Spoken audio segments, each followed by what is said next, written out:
পেখম রাস্তায় কতগুলো ছেলেকে স্ত্রীর ব্যাপারে জিজ্ঞাসা করে। সেই ছেলেগুলো সেটা নিয়ে ঠাট্টা তামাশা করে। পেখম সেখান থেকে চলে যেতে গেলে পেখমের নাকে রুমাল চাপা গান করে গাড়িতে তুলে নেয়। রাতের বেলায় বাড়িতে না ফিরে এলে আবির পেখমকে বাড়িতে খোঁজাখুঁজি করতে থাকে আর বাড়ির সবার কাছে পেখমের কথা জিজ্ঞাসা করে, কিন্তু কেউ বলতে পারে না। উল্টে পেখমকে নিয়ে নানা রকম মন্তব্য করে। আবির বলে পুলিশের কাছে কমপ্লেন করতে যেতে হবে। শ্রী আবিরকে বলে, তুই তো তোর বউ সন্ধ্যাবেলা থেকে খুঁজে পাচ্ছিস না, পুলিশ কিন্তু তোর এত তাড়াতাড়ি মিসিং ডায়েরি রিপোর্ট নেবে না।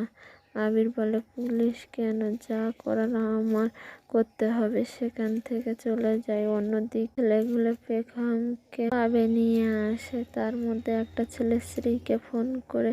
শ্রী সেই ছেলেটাকে বলে, কাজ হয়েছে। আর একটা কথা মন দিয়ে শোনা, পেখম যেন সারা রাত নেশা করে, রোজ নেশা করে। সেই কয়েকটা ছবি তুলে পাঠাও, কালকে কোর্টে পেশ করব। আর কালকে ওকে আটকে রাখো, কালকে যেন কোর্টে না পৌঁছাতে পারে।